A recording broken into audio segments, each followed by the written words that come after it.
Yes, the webinar will be recorded, so you can always assess it on your convenience later. And also at the end of the webinar, we have a special offer only for the webinar guests. It's a QR code and a link that will grant you the 50% discount on the tickets to our upcoming CircularTech forum, Battery Passport Edition, that will be in June 6 in Cologne. And where we will delve more deep in the topic of the digital product passport with different stakeholders from the industry.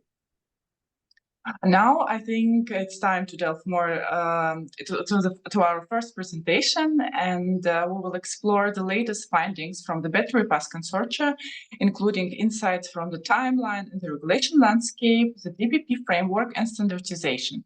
So here I am delighted to hand over the floor to our esteemed speakers. It's Tilman Vale, the initiator and the lead of the Battery Pass, and Professor Thomas Knote from Fraunhofer IPK. He is a co-initiator of the Battery Pass Consortia and also the chair of the GTT24 project. So Tilman and Thomas, we're waiting your insights, and the stage is now yours. Wonderful. Thank you, Eliana, and Susanna and the entire team. Thank you, everybody, for your interest and joining in. It's great to see such good turnout. As Eliana points out, we're going to give you a bit of an insight on on Battery Pass, the project, on the EU battery regulation and the requirements that it sets out for battery passports, and then move to the value that we find or suggest that battery passports can bring, as well as the standardization. So for starters, as you might know, digital product passports are being introduced by the European Commission out of the European Green Deal, the current sustainable industrial strategy of the Commission. The Circular Economy Action Plan is the group of legislative initiatives that update relevant product and impact regulations, and the ESPR, the Eco Design for Product Sustainable Product Regulation, and the Battery Regulation are key pieces in that. The ESPR just last week was voted positively by the European Parliament, so it's very close to being passed, and the Battery Regulation is already in place, and that mandates the introduction of battery passports. And ultimately, the purpose of the battery passport, as the EU scopes it or hypothesizes, is to support the shift to circular economy, to create greater transparency and create a greater level playing field for all battery manufacturers, and especially sustainable operators, be it from the EU or elsewhere. And it means to do that by providing the relevant data, product-related and relevant information for business-to-business activities, as well as for the regulator to get more insights into how to regulate and incentivize relevant systems, as well as businesses to manage this. The battery regulation is very comprehensive and covers the entire life cycle of batteries. Without going into depth in the majority of these points here, you see that it really brings together impact categories or regulatory elements that have previously been regulated in core regulations elsewhere.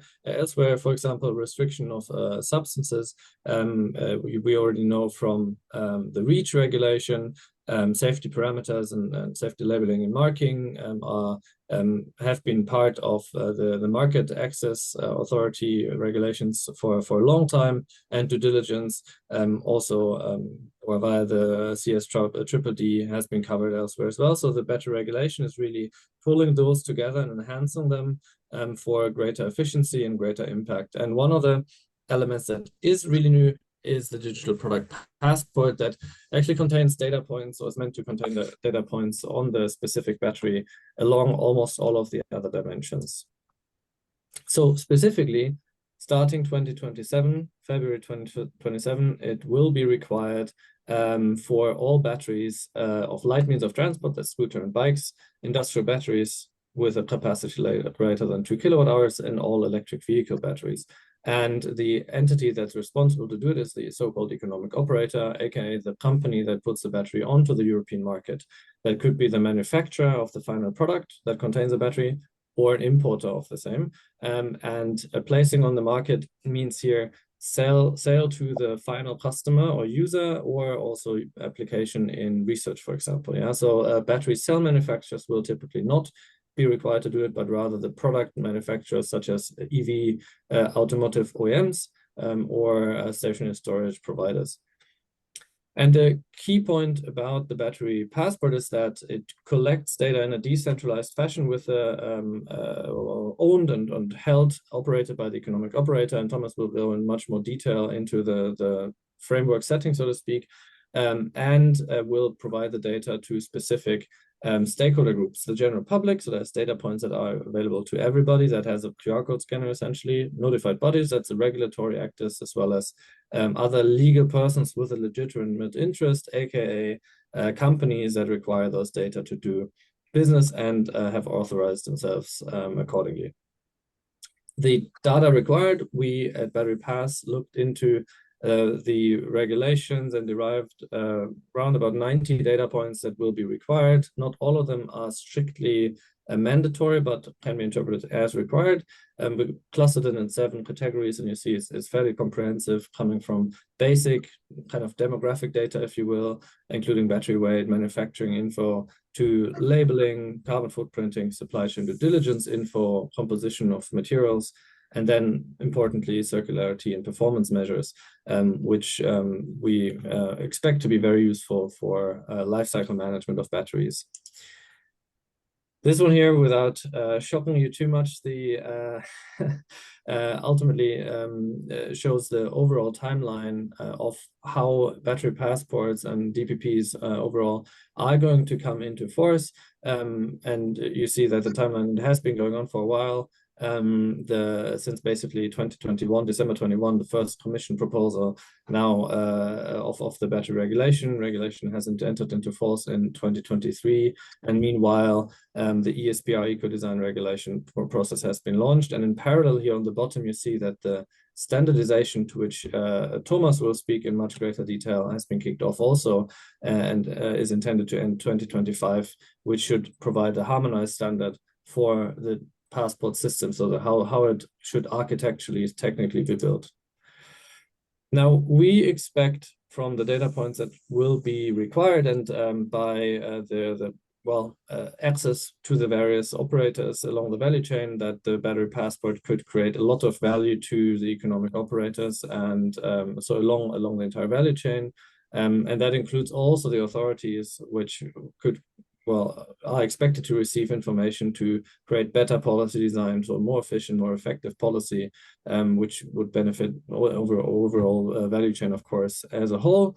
But for also the automotive manufacturers, for example, the reliability and credibility of ESG data would be increased due to the mechanism underlying the battery passports. Consumers would finally have clear information on specifically the sustainability performance and also durability and product performance of the batteries they intend to purchase.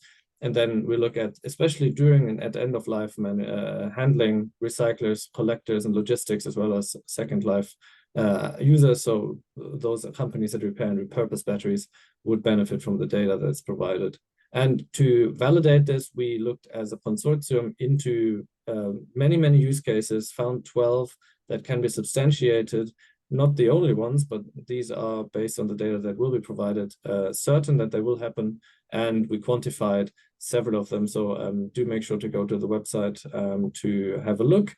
It's all there, and it's also interactive, so you can play around with the assumptions to match your expectations of how the market will evolve. But overall, it looks like a very promising set of benefits. Now, just to wrap this up, Battery Pass, right? Like, why did we do this? We're a project that's running 3 years, funded by the German Ministry for Economic Affairs, supporting the evolution of battery passports in the entire EU. You see quite a few notable names here, covering the automotives and the materials manufacturers, as well as sciences. Of course, you're also represented by Thomas, notably. And we had launched a content guidance last year, basically interpreting the law and giving guidance to industry as well as policymakers how the whole thing would plug together. It's all public domain, so please do download it and have a look, especially in the executive summary and on the data attribute list. And this year, and with that, I'll hand over to Thomas. We had 3 milestones last week at Hannover Messe, where we handed over the next 3 deliverables of our project to the State Secretary of the Ministry of Economic Affairs, and explained this to the DG GROW, Mrs. Jorna, and evolved this or shared this with both the policymakers and industry. And these deliverables, technical guidance, demonstrator, software demonstrator, and the value assessment study, from which I just quoted a bit, were launched there and are now also available online. So do have a look.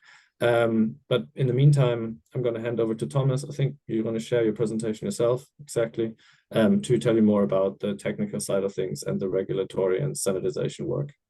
And with that, thank you for your attention. Thomas, over to you. Thank you so much. Thank you so much, Tilman.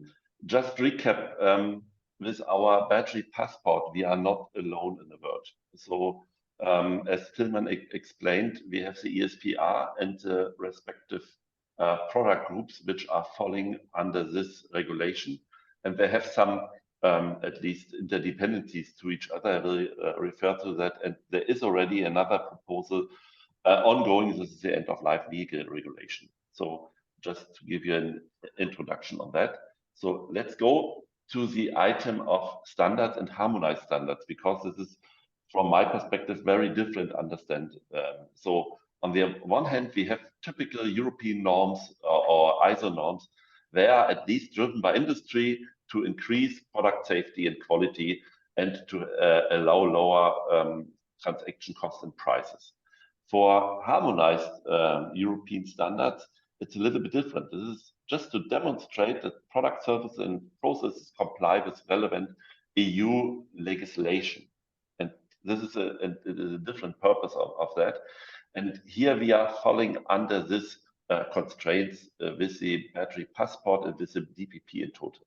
So how this is organized? Normally, there is a European Commission which set up new regulations. And for that, they are defining a standardization request, so to speak, SREC. And in a standardization request ad hoc group, so to speak, track, and this is a little bit in pronouncing like this nice monster there on the upper side of the slide. They are at least performing together with industry, with standardization bodies, and with research, for instance, to have a consultation to create a standardization request which is at least applicable. And based on that standardization request, so to speak, technical committee on European side, normally CENELEC or ETSI, will be found in order to create these standards. And there we are today. We just started the JTC 24, creating these European standards, and then there will be harmonized by, so to speak, HAS consultants to become a part of the official journal in the European Union. And then it's part of legislation. And this is the difference for harmonized standards. I think very important to know. So let's go further on that. What is the DPP system and why the battery passport is just one of them? Because the DPP is at least consisting on the DPP data and the DPP system. And I guess all of you had seen this kind of slides already, where we have the DPP data sector specific for batteries, electronics, textiles, and all the others. Now we have under the ESPR more than 9 different product groups, for instance, tires.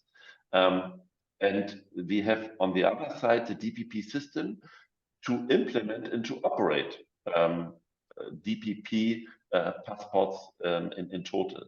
In our JTC 24, we are not dealing with the data.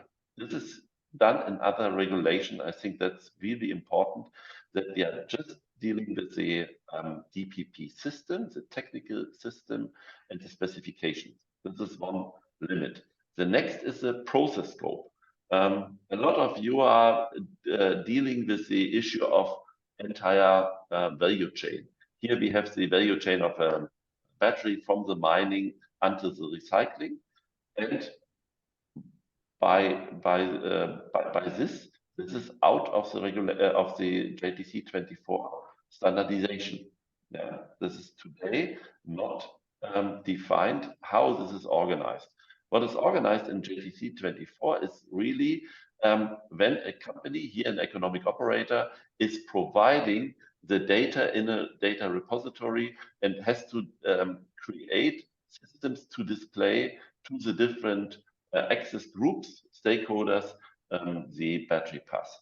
Yeah? And there we have to deal with data carriers, with the passport registry, which is organized by the Commission and, for instance, a portal to allow the different stakeholders the access. So it's really important to have in our process scope just this elements. So Tilman had already introduced the timeline. Yes, a little bit adapted of that, because here you can see the battery regulation is at least the pilot for the entire DPP. So we have a specific situation here because the regulation entered into force already in August last year, and every battery from February 2024, 27 has to have this passport. And by the way, we had the negotiation under the ESPR, Tilman had already explained, and step by step, all the other regulations come into the game and will influence that. But anyhow, we have in the JTC 24 just 24 months. And we are already in the first 4 months for elaborating this. So looking to the JTC 24, we have the objective to fulfill the standardization request to define these harmonized standards according to the Eco-Design Directive, but as well for the battery regulation and all the others which coming up. We have already 130 experts around that and already 15 liaison requests. So you can see there's a big attention to that. So it will be well relevant from a global perspective. And as you can see, we have just these 24 months to realize that in order to allow the participants in the market to implement. So today, we established just the working groups in the JTC 24, and there are 4. By the way, there are just 3 who are elaborating standards. This is work group 2, 3, and 4. Dealing with the unique identifiers and the data carriers. The work group 3 is dealing with the entire security issues, and I guess Susanne will explain something more on that from the interoperability perspective. And we have the work group 4 with the entire interoperability framework. I do not go too much into the details on that, but giving you some insights of our challenges we have. On the one hand, we have currently the over-regulation, so to speak, especially for our SMEs. It's really an issue because in parallel, we have different regulations ongoing. They are influencing each other, and to some extent, they are contradicting to each other. We have a very complex system. You can see there are a lot of different stakeholders already involved with different systems. And here we have to deal with a situation where we have to perform standardization with standardization instruments, but to some extent, we have to develop standards. So it's a development project, but using standardization as instruments. We have global and business particular interests to rule the world, to make money with that. And this is as well influencing the standardization process. We have a lot of existing and new technologies which are coming into the game. So for instance, for the blockchain community, the entire DPP system from several perspectives is very interesting. And so, of course, they try to influence. And we have the issue of all of our SMEs, because there exist already some estimations. How much does it cost? And this is already too much for warte mal geschwind. Yeah, please mute yourself. So, and we have the time pressure for the ones who are already, let me say, experienced in standardization. 2 years is like speed of light for standardization, and this we have to take into account. Now, looking to several aspects, or let me say, the first aspect is the interoperability. It's a complex system. This is at least an overview, a very sketchy overview of the system. We have 3 partners already involved in an operational system, means coming from the European Commission, they have to set up and operate, for instance, a registry and some passport data services. We have the economic operators, which have to provide from distributed perspective the DPP data and of course services. And last but not least, this came just into the game end of last year, is a third-party services which are mandatory, especially for backup services. And around that, we have a lot of interoperability related perspectives. For instance, different kind of data carriers. You know, in automotive industry, the data matrix code is, so to speak, a standard, but may you know, required for the batteries are QR codes. Yeah? So they have to deal with that. We have public and private stakeholders. We have distributed data spaces, co-affinity aspects will be explained today, and of course, sector-specific rules and data formats. And we have not to forget, we are not alone in the world. As you can see, the liaison requests from Asia and US already.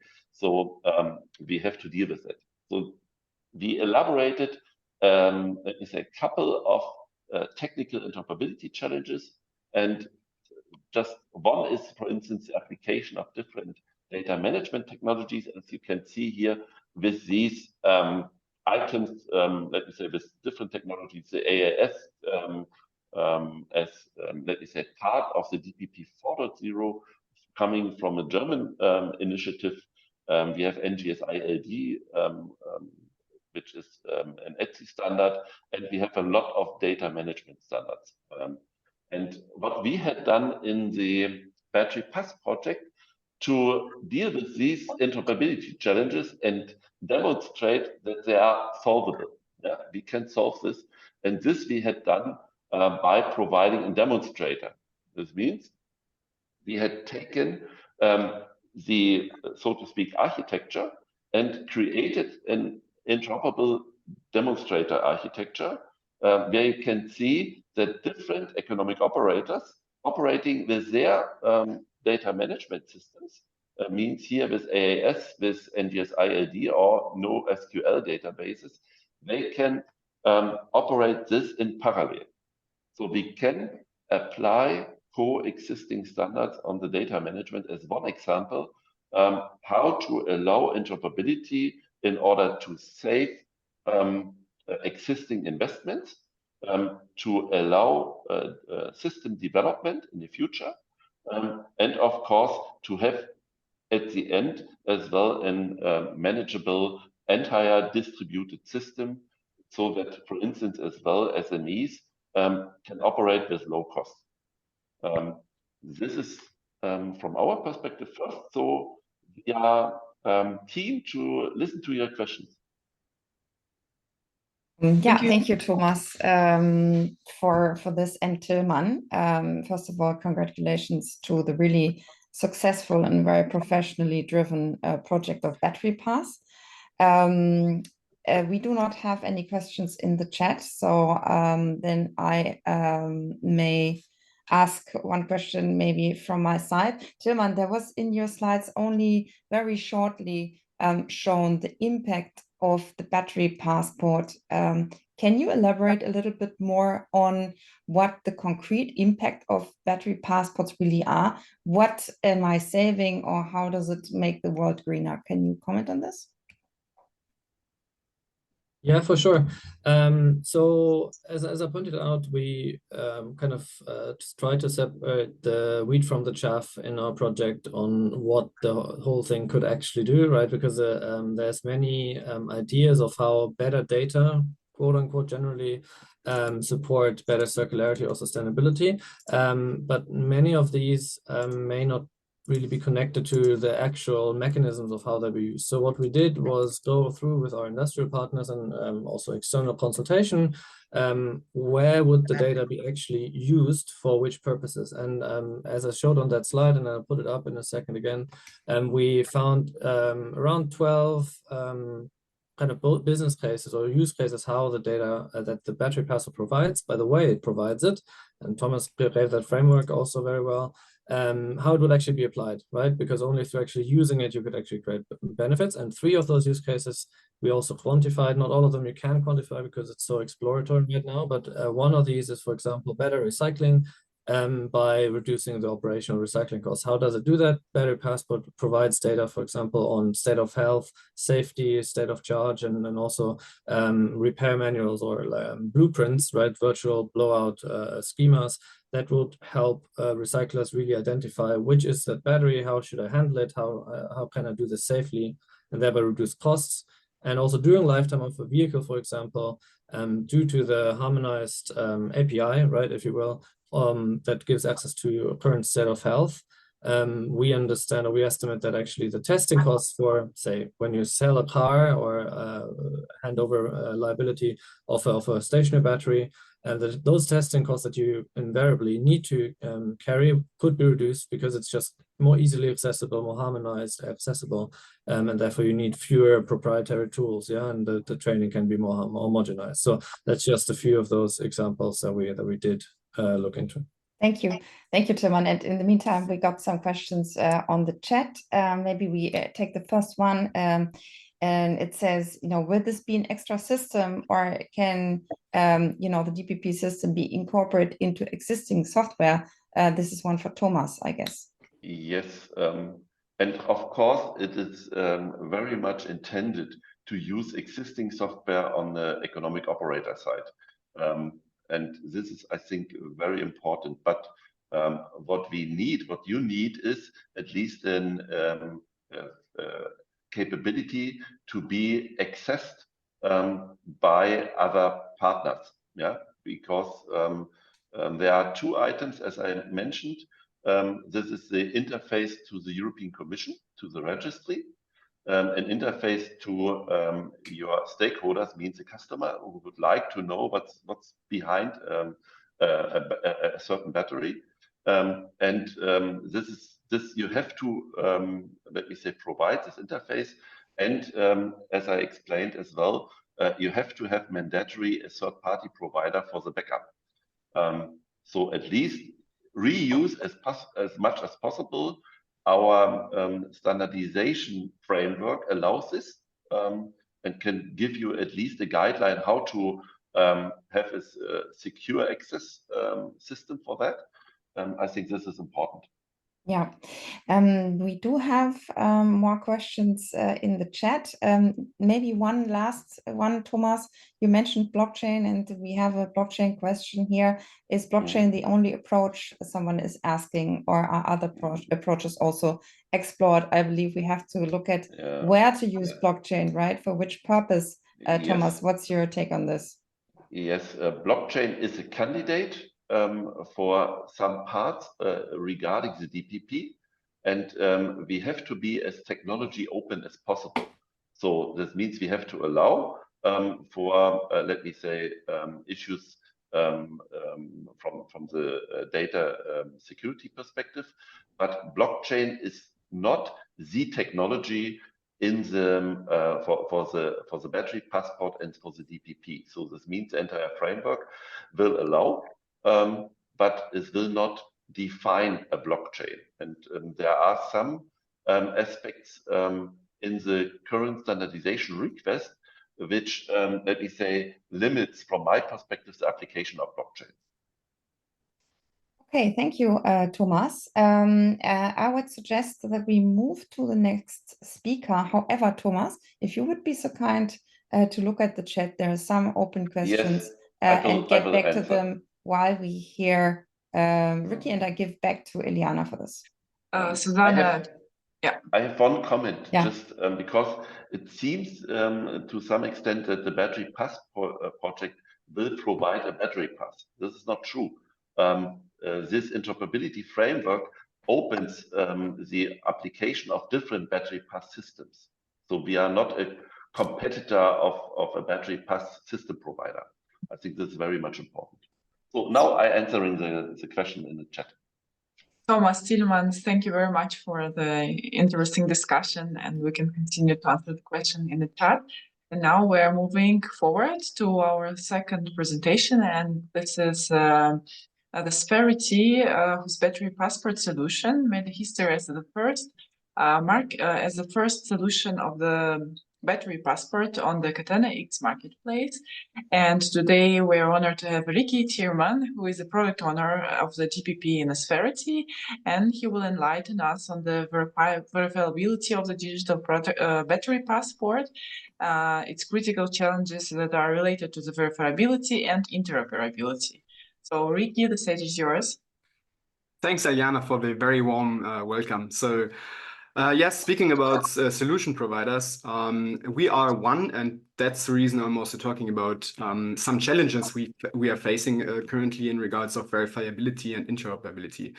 I would like to take you on a journey on the question on what makes a digital battery passport actually verifiable. And for this reason, I will shortly introduce on who we are so that you understand on where we are coming from. So we are like a small company based in Germany. Our co-founder is Carsten Stöcker, and we are mainly dealing with, we are a solution provider basically for compliance problems. And one of the solutions we're building right now is the digital product passport system, which deals with all the regulation which we heard in the previous talk. I want to show you very briefly also an overview on which standardizations we are taking care of. I know this is only like a few, and I might also have, some mistakes here. The experts you heard before, but this gives you an overview on the different activities through the value chain of the battery passport system. I know there are a lot of more standardization activities, especially when you look internationally. But just to give you a broad overview of some of them, you have, for example, when you talk about digital product passports in general, you have the SURPass project, which is a research project which is not directly working on standardizations, but actively give architecture concepts and talk about different possibilities how to implement a DPP system, and also has a good overview about different solution providers. We are very active, as Ayana also said, in the Catena X network, which is basically an ecosystem around the whole automotive sector, which makes interoperability much easier. And for sure, we have the Global Battery Alliance, which, other people can also tell you a lot more about that, which is an international movement. And we just heard the presentation of the Battery Pass Consortia, which and what they're doing. The common thing of all these standardizations and let's say movements right now is that they are talking about verifiability. And they have specific approaches on doing that. A lot of people talk about decentralized identifiers, verifiable credentials, and all of these kind of consortia. Just to start at the very beginning, I shortly want to talk about what does that mean. And herefore, I explained the very basic concept again of what is actually this self-sovereign identity everyone is talking about. What are decentralized identifiers and verifiable credentials? It's very simple. It's basically the concept of verifying each other. And in this self-sovereign identity concept, you always have like a holder, an issuer, and a verifier, and also data registry to look those things up, which, for example, can be a blockchain or not can be a blockchain. In the normal case, like in the human use case, I give always the example of the driver license use case. The driver license use case would describe the holder as the normal citizen who owns the driver license. The issuer of this driver license would be the government, and the verifier in that scenario, for example, could be a police officer. And with digital verifiable credentials, the government could issue a driver license to the citizen, which the police officer can digitally verify. But what does that mean now for the battery passport? All right, and how is this concept being adopted on the battery passport and DPP ecosystem? And I shortly want to show you one example from the very newly created UN Transparency Protocol. They made this nice diagram here. Sorry for the low pixel version of it, but they give you an understanding on what the different roles in that scenario can be. It's a bit more complex than what I explained for the driver license use case, but in the end, it's very similar. Yeah, you have the holder, which is in our scenario basically the battery itself. At least that is the subject, right? Which contains all the data attributes, which collects basically the data which needs to be verified. It's a holder of the attributes and the credentials. You have the issuer, which in our scenario can be two people. We have an authorized body and the manufacturer themselves, which you see basically here, the competent authority. In our case, we have a partner called RCS Global, which is doing like auditing, and we have the actual business.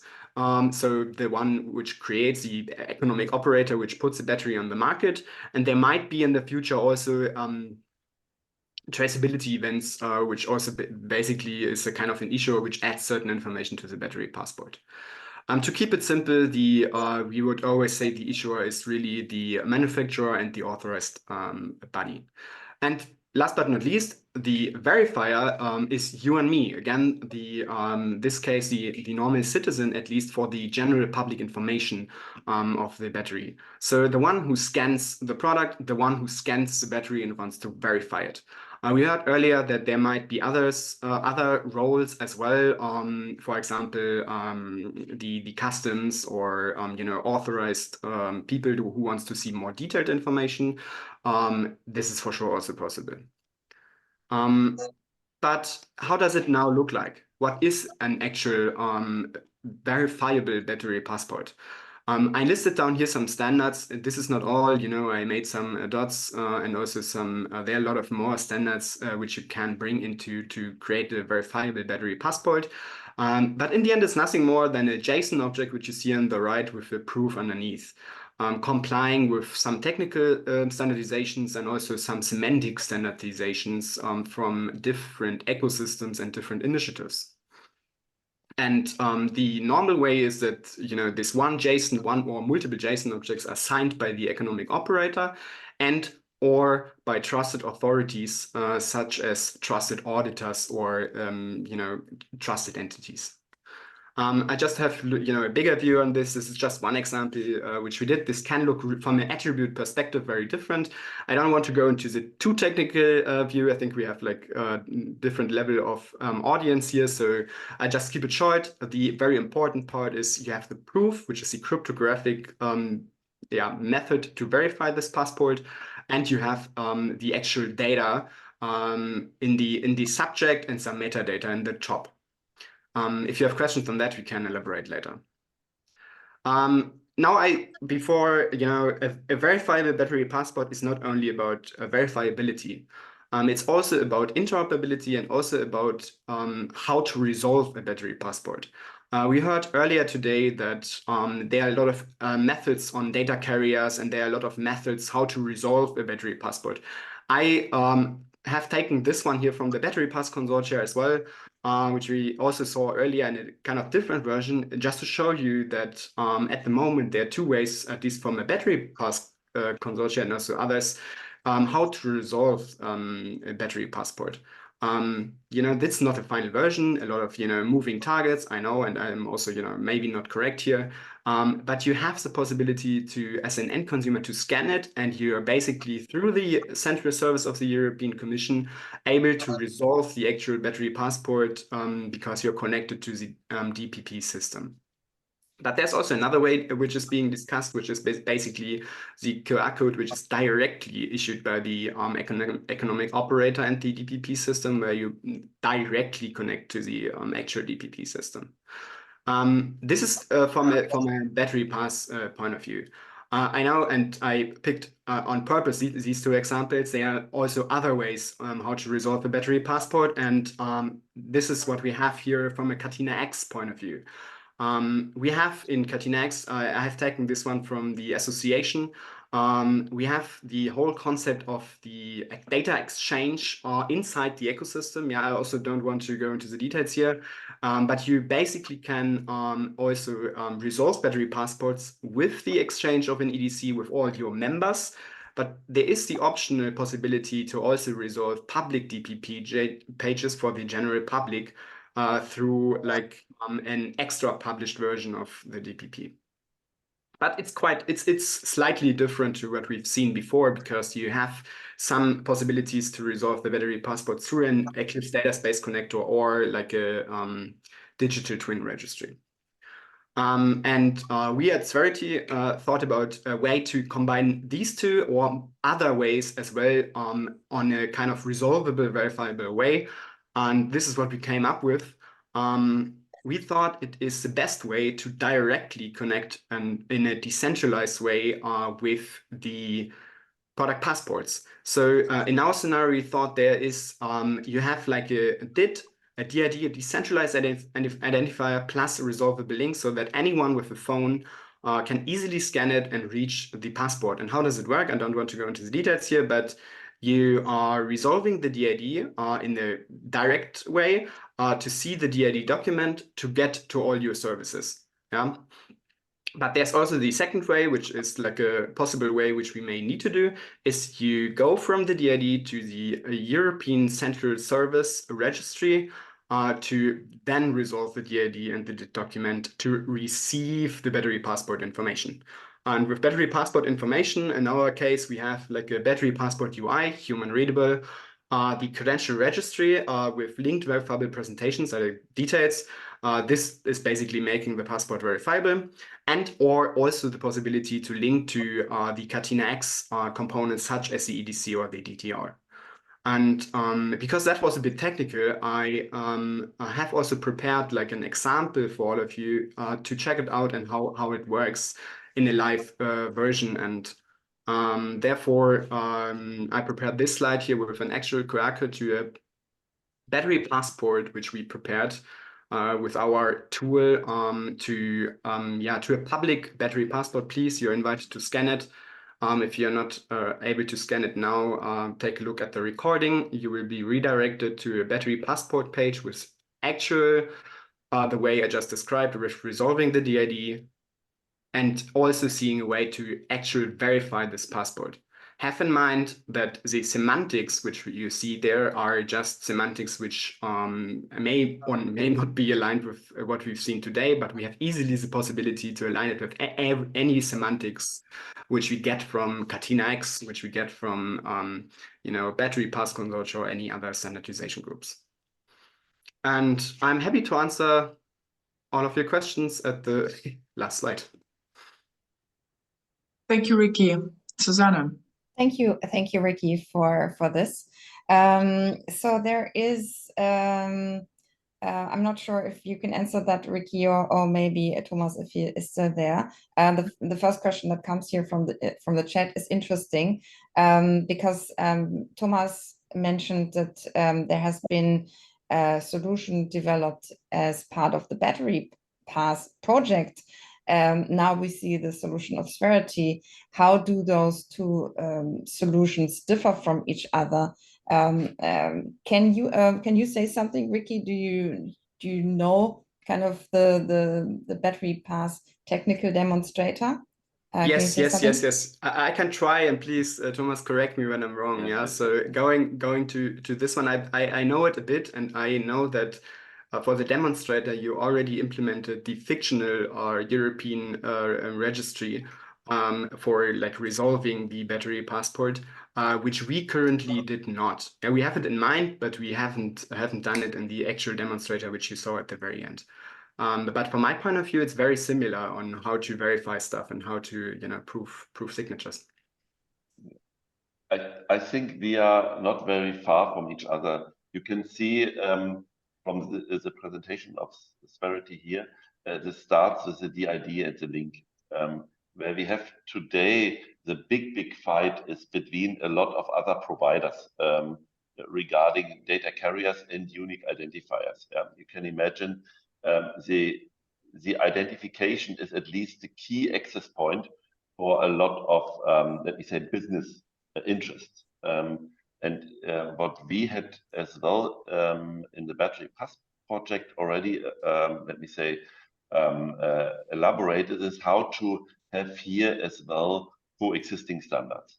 Yeah, and but this is possible. So we had already elaborated that coexisting standards on the data carrier and the unique identifier is possible, but it's dependent on the willingness of the business partners and the business constraints you can imagine. So this is, from my perspective, the major difference on that. And all the others is there are some other issues regarding interoperability, but anyhow, this concept, from my perspective, could fit into the standardization framework we have already. So I think that's the most important point. And our approach as well in JTC 24, but as well in the battery passport project is to allow this, let me say, coexistence of standards, so that at the end, the different systems can fight regarding, let me say, performance and cost.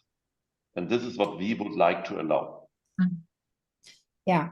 Thank you, Thomas. So we do have different solutions, but they all the solutions that at least we saw today are aiming to work towards open standards that then in the end has to be aligned upon. And that's also good, because we also need solutions that can then be standardized in the JTC 24. So they're fitting to that question. There's another question to Ricky. Ricky, is it not too early to start implementing now that the standards are still open, goes kind of into the same direction, or that maybe different requirements, maybe also from different geographies, apply? So what is your take on this, or what should a solution or a digital passport solution offer with respect to this?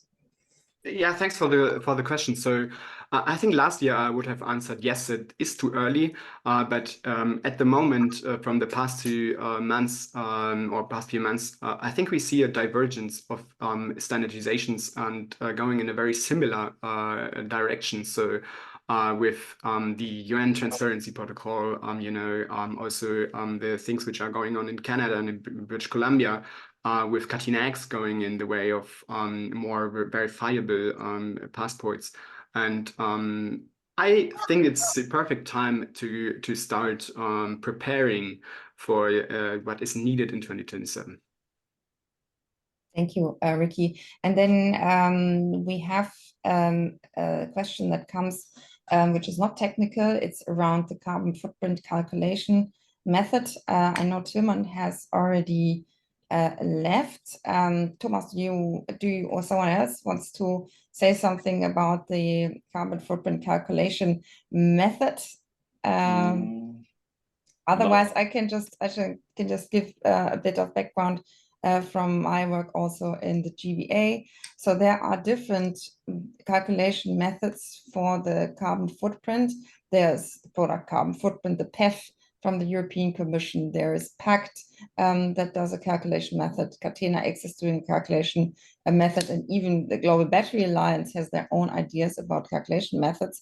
However, our understanding is that they will all converge as soon as the delegated act around the carbon footprint calculation is coming up. It should have been already published, but it has been postponed to now after summer, so to the autumn timeframe, and therefore I guess everyone is waiting for this and then has to align to that delegated act. Okay, so I think Thomas, are you raising your hand? Yes, just to mention, because I was asked exactly what Susanne is telling. We have different calculation methods. The Battery Pass project at least aligned with the GVA, the calculation methods, and we contributed now to the JRC in the European Commission regarding their newest applications and for the preparation of the delegated acts.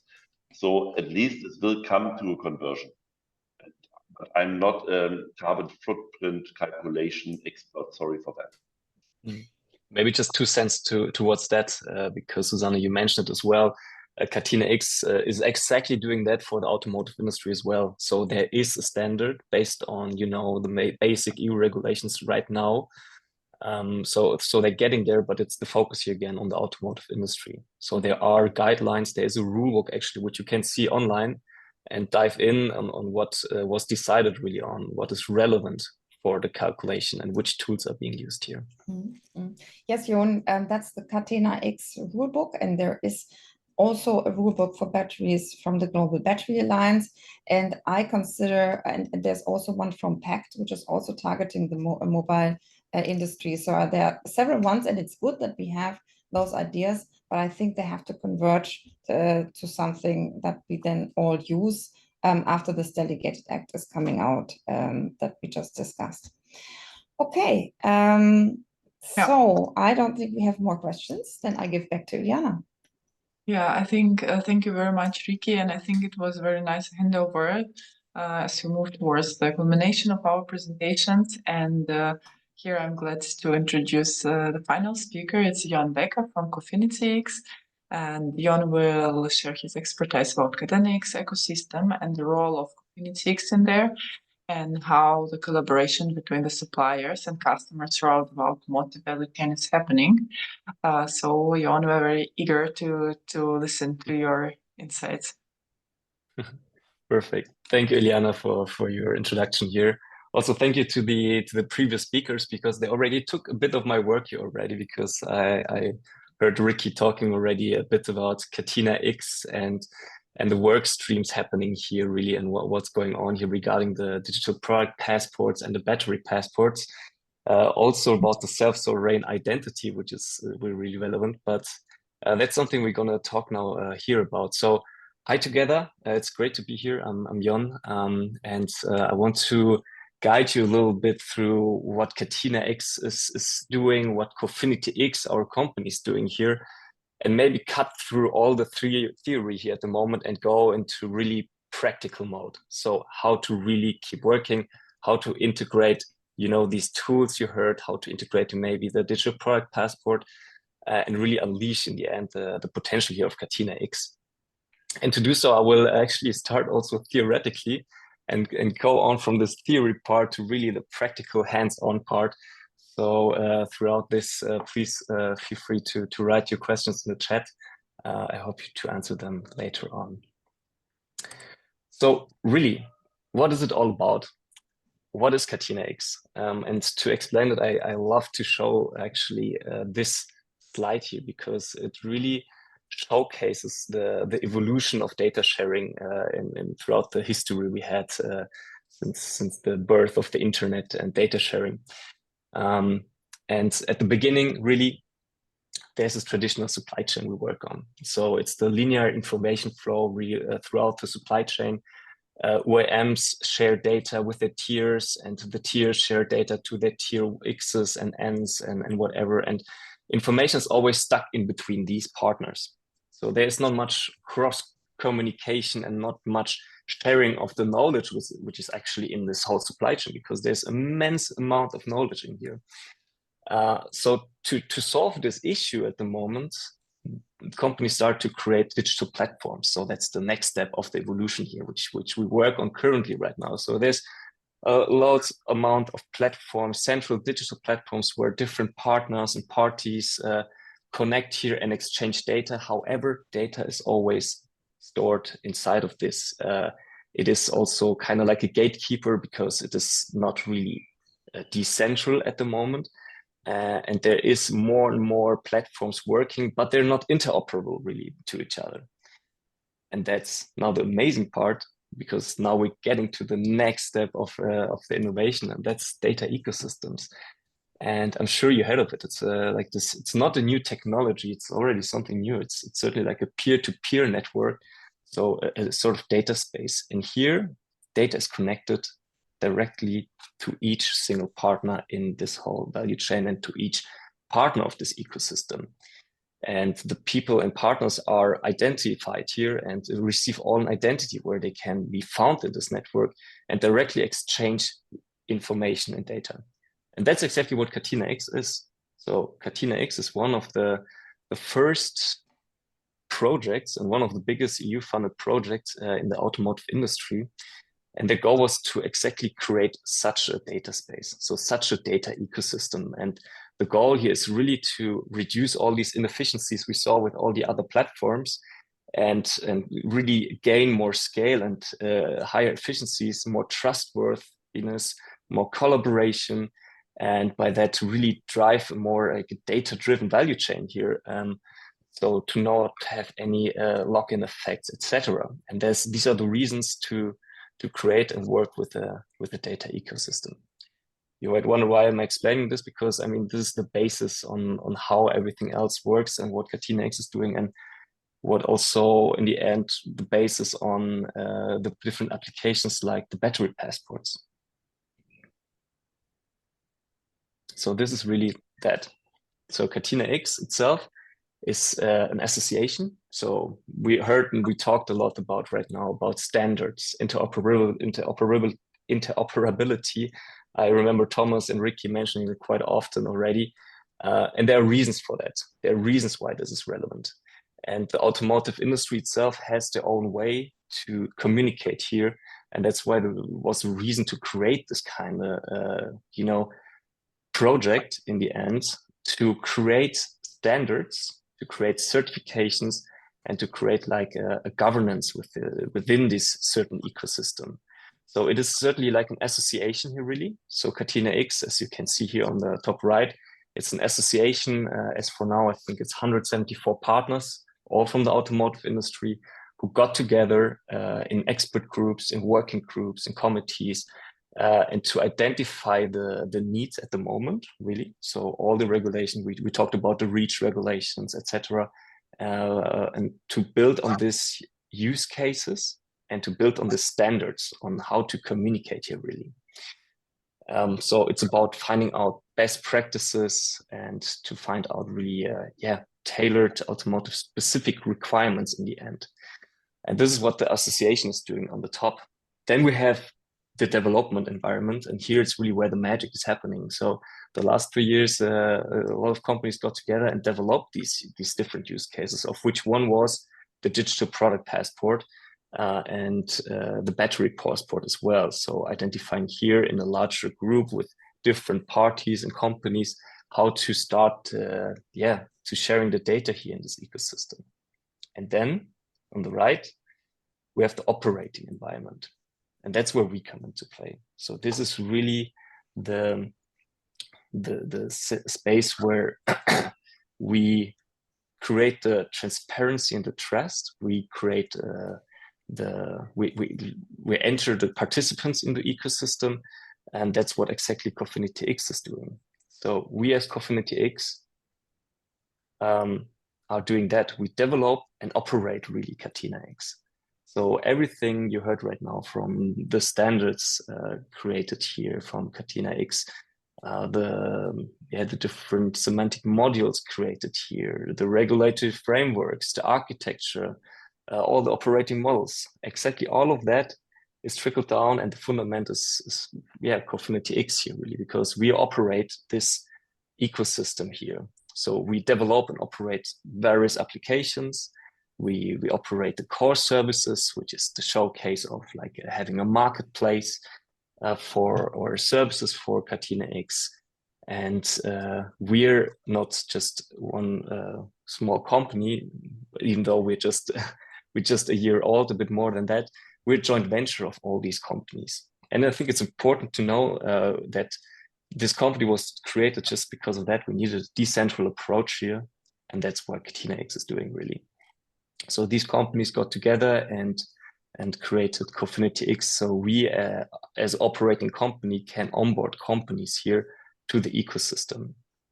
And now let's get more to the practical part really, because now this was nice theory, but let's go really on how to be part of it and how to, you know, get this going and be practical and start using maybe some applications also regarding the battery passports.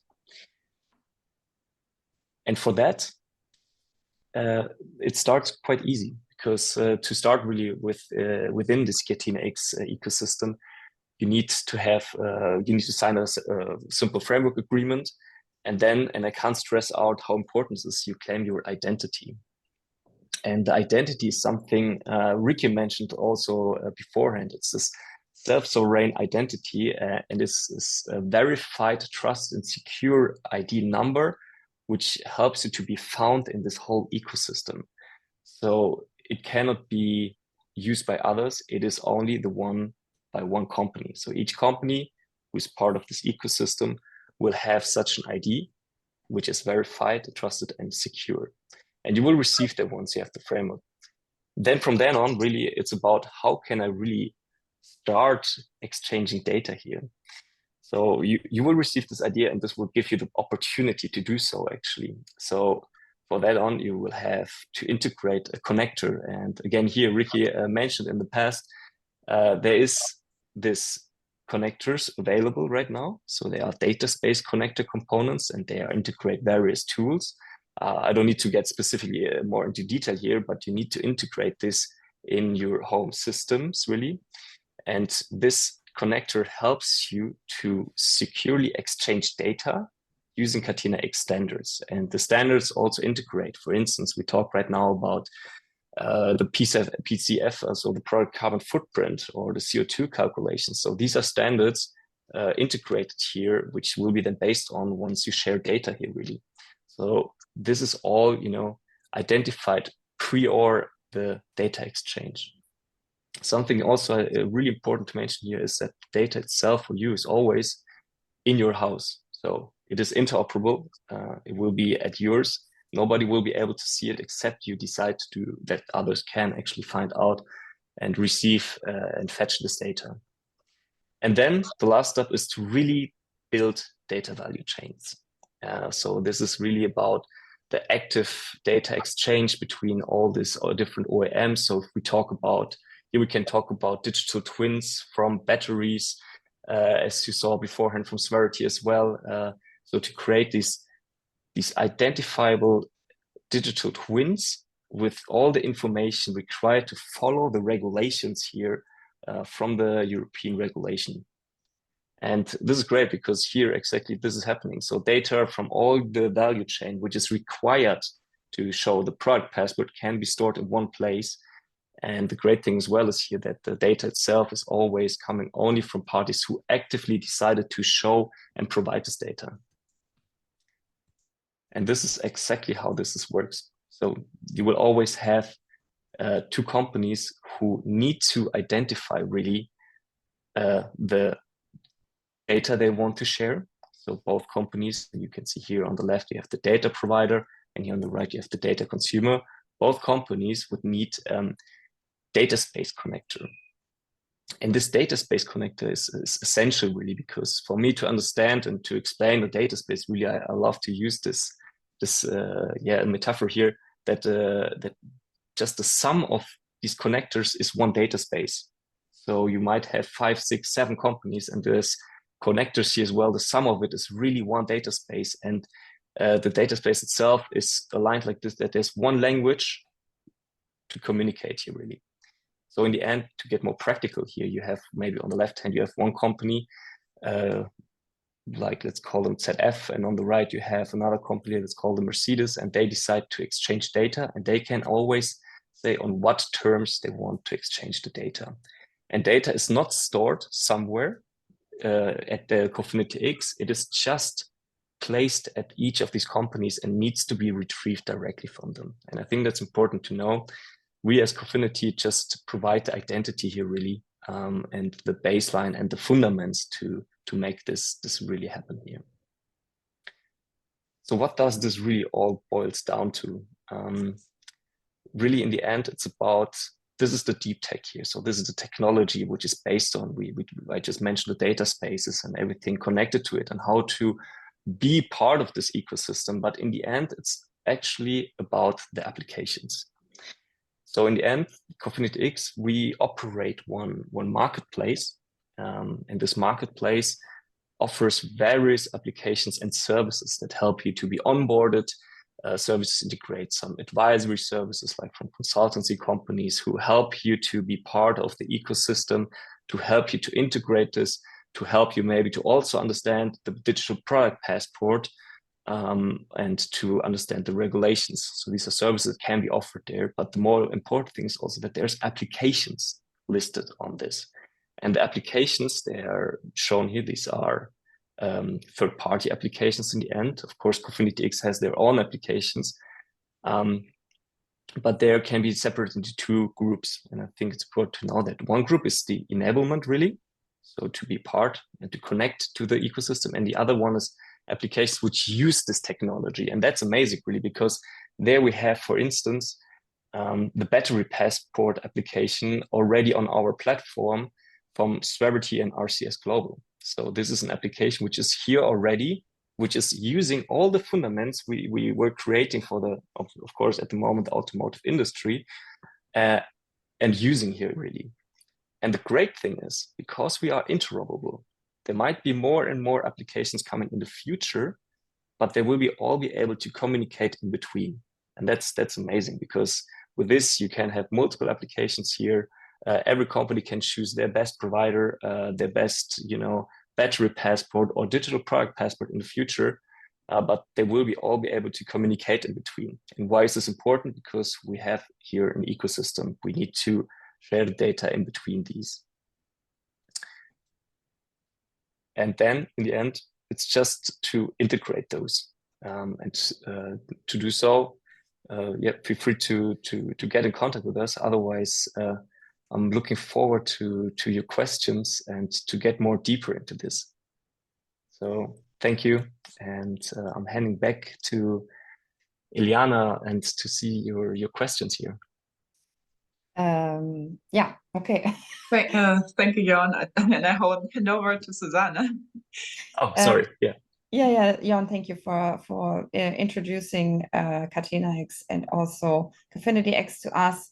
We have a couple of questions in the chat. One of them is, what are the costs to be part of the platform of Catena X, Cofinity X?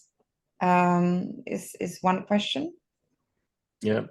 So here it always depends on the role you're taking in. So there's various roles in Catena X. One role is the one of the data provider and consumer. One role is of the application provider, another of the service provider here really.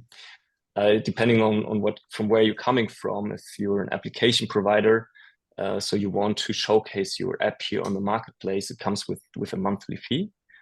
To showcase this. However, this is free at the moment because we want to scale up here. Really, we want to get the traction here. And then it's about data provider and consumer. So as a data provider, you need to register here and get your connector running really. And then it's just about sharing data, but not consuming it. And that is also for free. As a consumer, it is also connected to cost. But these are limited. So thank you. That meaning getting your EDC ready means you have to invest to kind of get the connector going And if I understand it correctly, at the Hanover Fair, there's also some parties already offering EDC connectors. Do you want to say a word on that part? Yeah, of course, yeah, exactly. So in the end, as I said, to be part of it, you need this connector, and this connector is the most important technical tool you need.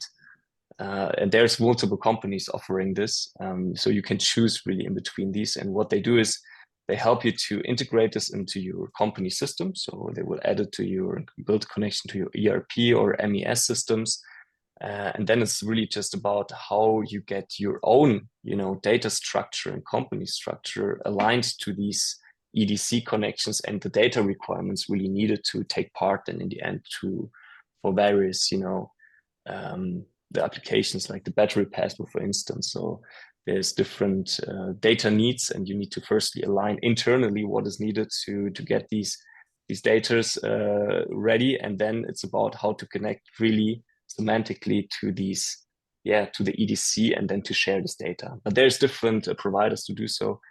Of course, we also have one here. Thank you. Thank you for explaining this. And then one other very important question. Can you give an example how the automotive industry can generate business value out of this, using the data, exchanging the data? Do you have examples there? Can you elaborate on that question, please? Well, basically the main value here is to mainly once follow really this huge regulatory wave which is coming towards us. So you mentioned the digital product passport is one of many other regulations which come up to the companies, like the ones for traceability as well, for environmental, social regulations as well.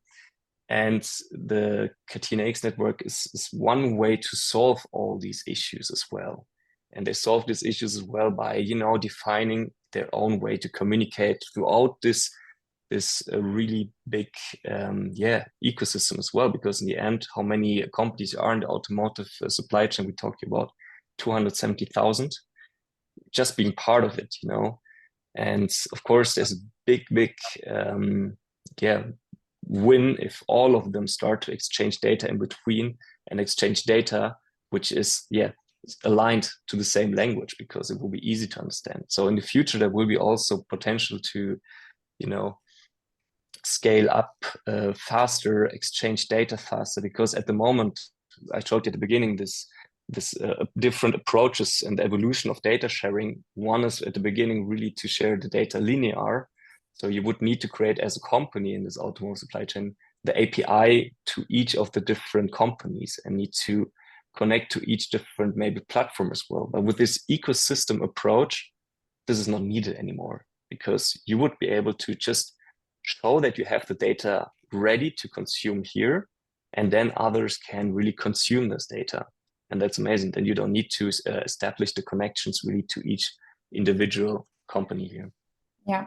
Thank you, Yvonne. That leads to one maybe last question from the chat. How do you deal with the sensitivity of commercial information amongst various suppliers and the supply chain? How is that addressed? I mean, one of the biggest principles from Catena-X is data sovereignty here, really. So you as a company can always really regulate and identify who's able to see your data and to retrieve your data. And you can also identify contractually really for what this data can be used. So for that, there are credentials which need to be signed. It's certainly like a little contract you have. Once you have signed this and the other party also legally signed this, you can start exchanging the data. And if there is a contractual breach here, of course, it is a contractual breach. So there might be legal fees following up here. But in the end, this is really, we talk about data sovereignty. So you as a company itself can decide who actually can access this. And you have this regulatory framework around this, which help you to, should reduce the amount this is actually happening here. Okay. Thank you, Jon. One last question came up. There are supply chain actors that are very small, maybe at the very beginning of the supply chain, and the question is, what will be the mechanism for, you know, tier N parties to share their data if they don't have their own data infrastructure? Sometimes the very small companies with maybe 5 people working, they don't have, you know, an infrastructure to work with Catena-X. How do you solve this issue? Yeah, of course, we need to integrate every single company here. So that's also our goal from Catena-X, to have everyone onboarded and give them the opportunities to get onboarded. And then it's really about, you know, the marketplace itself. So there should be, and there are solutions being worked on for integrating smaller and really small enterprises here. Of course, at the moment, it is like this trickle down effect. So the big OEMs push this topic to their tiers, etc. And we talk here always about big companies, but yes, it's a valid point. We need to integrate them here as well. And there's not enough solutions here, but I'm sure there will be some coming. And also to mention one more thing, I mean, in the end of the value chain, it's usually not the really small companies, actually it's really big ones, because we have the material resources here. So usually companies producing iron or nickel, etc. These are huge companies, and they themselves need to identify how they to be part of it. I think it's more about this, really small SMEs here in Europe, Germany, etc. Yeah, we have some very small artisanal mines, you know, that have they're just small companies. They have been taken care of, but of course, as you say, services have to be developed to also work with those companies in the supply chain, and it's coming up. So thank you very much, Jon. These have been all the questions. I think we are very well in time, and I'm giving back to Eliana. Thank you, dear Susanne, Jon. It was very interesting, and I think if we would have more time, we would continue to answering the questions. But as we moving and coming to the end of our webinar, I want to thank everyone, our participants, our speakers, for your participation. And we should not forget that we do not stop here, and we're happy to invite you to our CircularTech forum that will take place on the 6th of June. And here is the QR code as promised to participants of our webinar. So you have an exclusive opportunity to buy 2 tickets for the one price. And during the CircularTech forum in June that will take place in Cologne, we will talk more deeply and dive deeper into the topics of the battery passport,